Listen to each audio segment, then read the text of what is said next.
Bonsoir à tous, bienvenue dans les experts du foot sur Monaco Info avec Grégory Campi. Bonsoir Greg. Bonsoir Christophe. Au sommaire ce soir, c'est simple, Monaco adieu la Ligue des Champions, moins le podium, ça c'est quasiment sûr.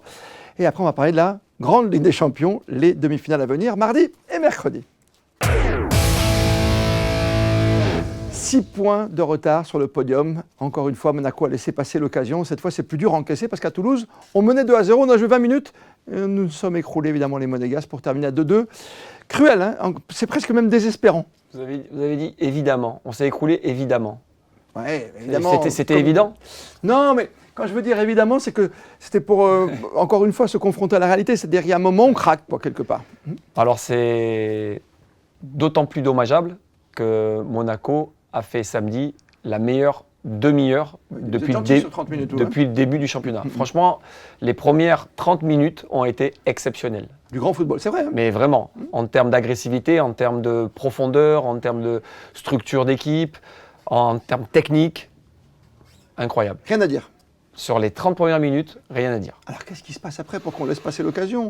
On mène quand même 2-0. C'est le mal de l'AS Monaco cette année. Dès qu'on s'embourgeoise, évidemment, on perd nos moyens et on rentre dans une espèce de facilité qui fait que l'équipe d'en face, forcément, on est en Ligue 1. Facilité ou c'est fébrilité, c'est quoi ? Fébrilité, appelez-la comme vous voulez, en tout cas, elle y est. Donc là, j'ai pas forcément les mots pour comprendre comment une équipe qui fournit cette première demi-heure-là, à l'extérieur, à Toulouse, qui plus est Toulouse n'est pas un petit du championnat, et peut se transformer en l'espace d'une mi-temps, parce qu'il est passé une mi-temps, on revient sur le terrain. Alors, il ne faudra pas me dire que c'est les changements, puisque... Ça, on va y venir au changement. Non, parce que à la 46e minute, à la reprise de la deuxième mi-temps, il n'y a pas de changement. Non, et pourtant, Monaco est déjà moribond. Oui, mais il n'est pas mené non plus, ou pas mené. Pas récupéré, je veux dire. Ensuite, arrivent les changements.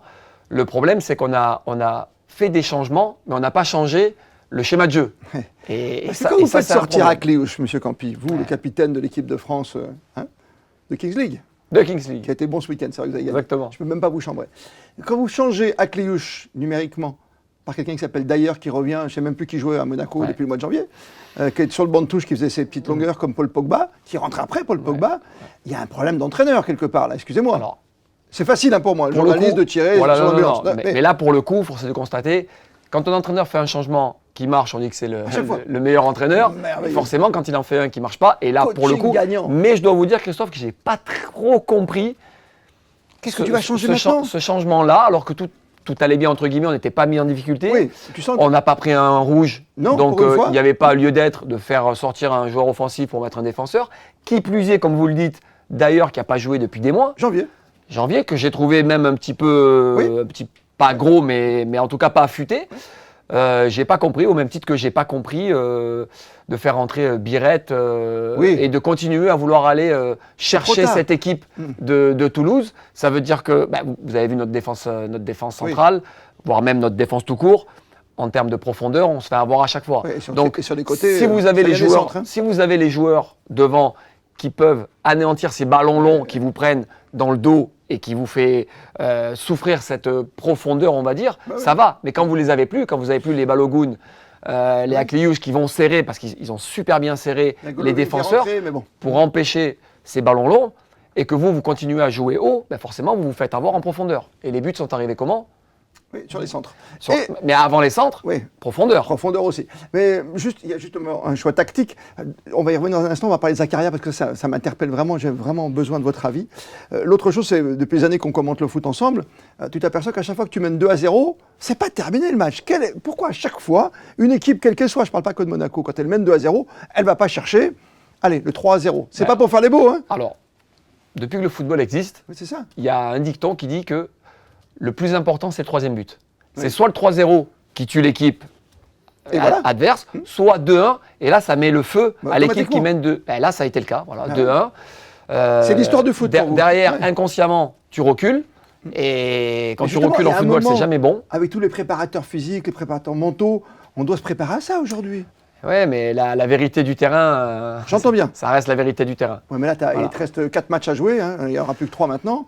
Tu te dis, essaye de surpasser, quelque part. Encore une fois, c'est là pour le coup, et on en parlera sur mon coup de gueule.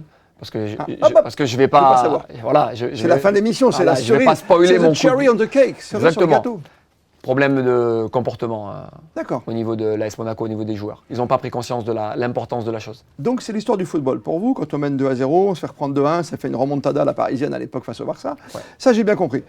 Expliquez-moi, la dernière fois, on s'est un petit peu cherché sur le problème du gardien. Quand on enlève ton gardien qui était titulaire pendant un moment, Keun pour le remettre avec le gardien numéro 1, avec Radecki, on s'aperçoit que hier, Denis Zakaria, qui a tenu la baraque depuis un petit moment, qui symbolise le renouveau monégasque, il se retrouve dans l'entrejeu et il n'a pas fait grand-chose, le capitaine. C'est difficile de retrouver des marques. Hein. Mais pourquoi tu changes là ?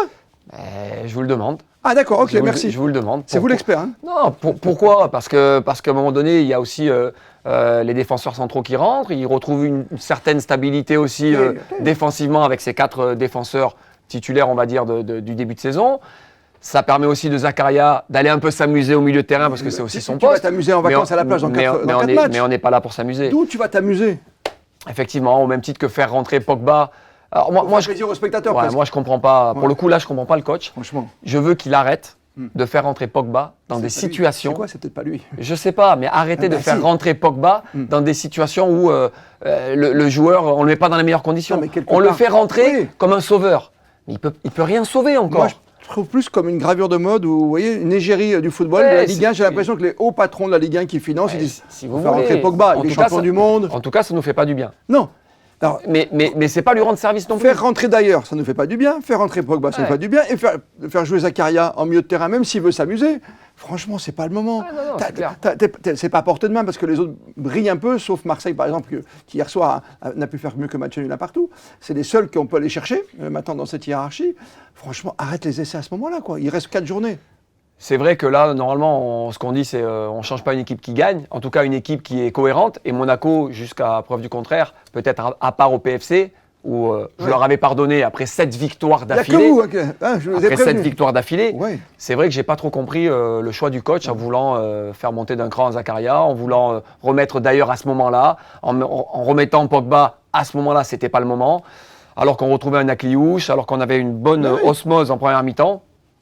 Voilà. Après, encore une fois, en face, il y a une bonne équipe. On s'est fait un petit peu avoir par les émotions, un petit peu de facilité. Et encore une fois, le mal de Monaco, c'est rentrer dans la facilité. Ben, c'est jamais bon. C'est tellement dommage quand on regarde le classement, parce que PSG et Lens, c'est loin devant. On aurait été très très bien. Oui. Avec 3 points. Ben oui, quand on regarde ça, on voit après qu'en 3e position, pour l'instant, pour le podium, ça va jouer entre Lyon et Lille, 57, et Rennes, qui revient avec 56 points. Marseille a raté le coche, on peut en parler, avec un Wai qui a été incroyable, marqué une Panenka à la 88e pour l'ancien Marseillais, qui s'est fait chambrer tout le match. Il s'est fait plus que chambrer. Oui.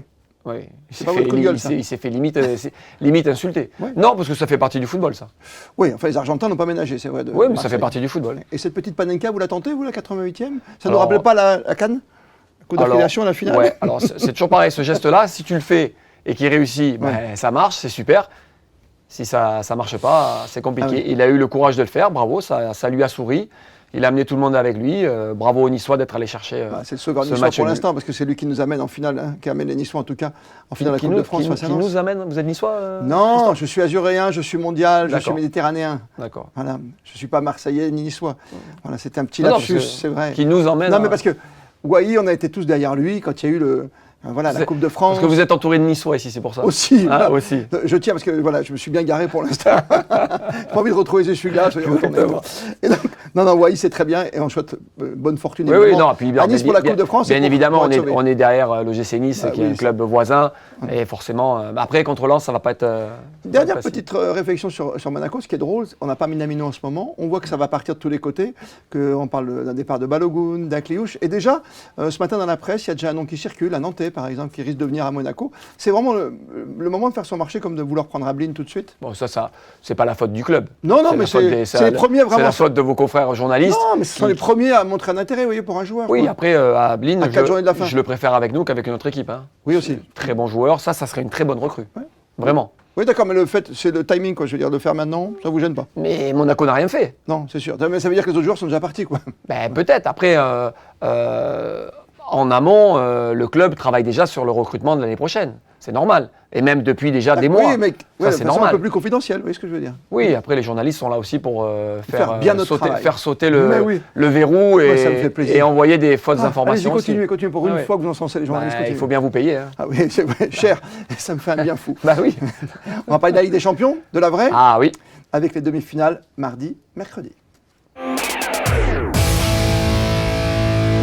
Le grand spectacle, c'est le mardi, c'est le mercredi en Ligue des Champions, c'est encore plus fort. Ça s'appelle des demi-finales avec une équipe du Paris Saint-Germain à la maison qui va défier le grand Bayern Munich qui est favori pour beaucoup ce Bayern. Hein. Mais le PSG est champion en titre. Favori, pourquoi favori? Parce que depuis l'histoire, on a parlé de l'histoire du football, tu vois que le Bayern c'est solide, regarde le classement aujourd'hui, regarde en Allemagne, regarde où ils sont, chaque année ils sont quasiment en demi-finale, ils sont quand même impressionnants, la dernière fois qu'on a joué PSG-Bayern, ils ont gagné. Ouais, mais Paris qui est champion d'Europe, ça vous dit rien? Si, je viens de le dire en plus, Greg. Ça c'est comme les Niçois, vous dites des choses et après vous revenez sur... Je sais pas, mais Paris a montré quelques faiblesses cette saison. Vous avez utilisé le mot favori, pour moi il n'y a pas de favori sur ce match-là, il y a le champion d'Europe. Favori sur l'ensemble de la compétition, non, comme le Real à une époque, il n'est plus là. Paris, pour moi, est tout aussi favori que le Bayern. D'accord. Qui plus est, à l'heure actuelle, demain, ils seront... Vous les trouvez plus forts aujourd'hui, Paris, que le Bayern? Ah oui. Ah oui. Ah non, je les trouve plus forts cette année que l'année dernière, parce qu'ils sont beaucoup plus préparés. Je les vois plus sereins.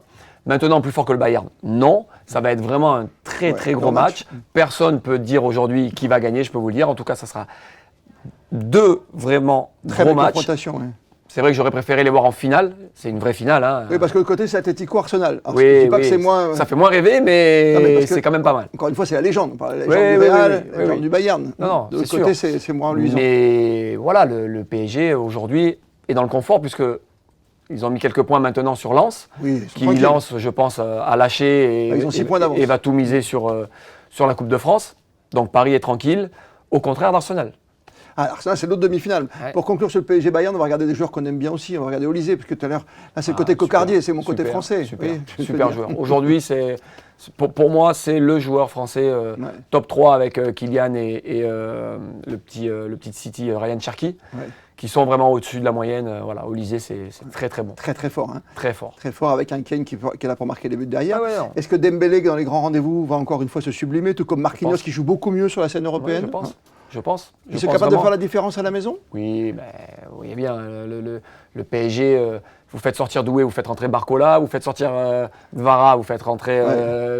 Vara, il est très bon sur la Ligue des Champions. Oui, non, mais bon, Paris, c'est très solide. Le milieu de terrain, Vitinha qui revient bien en forme, ça va être un très gros match. Mais après, le Bayern reste le Bayern. C'est une machine. Reste le Bayern. De l'autre côté, on a, parce que je ne sais pas pourquoi, c'est les années Wenger, on a plus une tendresse pour Arsenal ou on a une tendresse pour Grisou, pour Griezmann avec l'Atlético? Alors moi, j'ai une très grosse tendresse pour Diego Simeone. Voilà, donc c'est notre différence d'âge qui travaille. Clairement, qui fait jouer son équipe comme...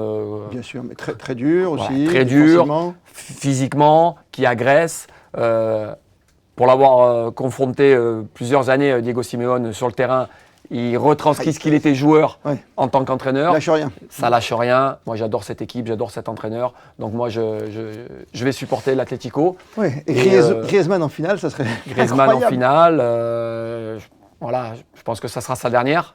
Puisque, après, il part aux États-Unis. Voilà, il part aux États-Unis.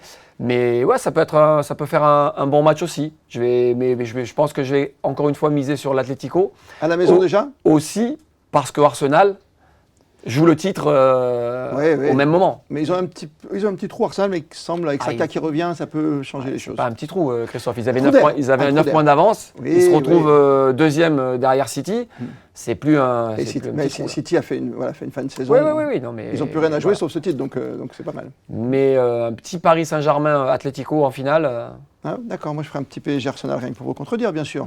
Il faut bien qu'on discute un peu de temps en temps. Hein, c'est normal. On va pas Nice à chaque fois. Non. En finale de Coupe de France face à Lens. Clairement, vous voyez la victoire de Nice. Non, malheureusement. Non, mais beaucoup disent. On adore Claude Puel, mais bon. Oui, après, il faut déjà se sauver en Ligue 1. Question de budget. Alors, le point d'hier va faire la différence, je pense. Ouais, ça peut faire la différence. Donc, ils vont jouer un super coup. Ça va être une très belle finale. Entre deux pays de ballon complètement à l'extrême. Lens et Nice en finale. La Coupe de France, qui est programmée bien plus tard, le 22 mai. La finale des Champions sera le 30 mai à Budapest. Coup de cœur, coup de gueule. Vous l'attendez tous, bien sûr. C'est souvent un petit coup de cœur, une matinée de coup de colère, ou c'est l'inverse, ça dépend chez vous. Vous êtes un peu indécis quand même en ce moment. Alors là, est-ce que vous voyez que mon visage a changé? Oui, donc je vais vous laisser parler. Voilà. Là, pour le coup, là, j'ai pas très envie de rigoler. Je suis devant le match de l'AS Monaco, je vois 30 premières minutes exceptionnelles et je vois 60 minutes catastrophiques où voilà, l'équipe qui perd ses moyens. Perd ses moyens, s'effondre, ok, c'est le football. On analyse, on regarde tactiquement les changements, tout ce que vous voulez. Mais quand je regarde le plateau de Ligue 1 Plus après avec les sur la télé qui diffuse le match, oui. Exactement, avec les interviews d'entraîneurs et de joueurs, et qu'il y a des images sur certains joueurs de l'AS Monaco qui, on peut jouer le match, donc ont une séance de rattrapage physique juste derrière, le match, voilà, ça se fait souvent. Et que je vois tous les joueurs, en tout cas beaucoup, rigoler comme si de rien n'était, parce qu'ils sont comme pas si de rien n'était. Et en fait, je me dis, mais en fait, ils n'ont pas pris conscience de la situation. Ils n'ont pas pris conscience qu'aujourd'hui, la Ligue des Champions, pour l'AS Monaco, c'est primordial financièrement. Ils ne sont pas payés avec des billets de Monopoly, ces joueurs-là. Déjà, de te faire remonter de 2-0 à 2-2, déjà, le sourire, tu dois l'enlever, déjà, au moins pendant 24 heures, en tout cas, voilà. Mais en tout cas, tu ne le montres pas. Mais alors là, 10 minutes après, rigoler, comme si de rien n'était, avec la situation du club où, clairement, Christophe, je vous le dis, c'est pas impossible qu'on n'attrape même pas l'Europa League. Tu peux l'avoir avec la 7e place si Lens gagne. Ah, on doit dépendre des autres. D'accord. Je vous donne une solution. Ensuite, je vois en avant-match Paul Pogba qui discute avec Sidibé, où Sidibé lui dit ça va, t'es bien, oui, je suis bien, mais ouais, ça va, Monaco c'est bien, t'as vu, à la retraite, oui, à la retraite, personne t'embête. Mais à un moment donné, j'ai envie de dire, mais ok, on sait très bien que l'AS Monaco, il n'y a pas les supporters qui viennent vous chercher à la maison, comme peut se passer dans tous les autres clubs. On le sait. Ils peuvent montrer leur mécontentement. Mais à un moment donné, j'ai envie de leur dire, mais oh les garçons.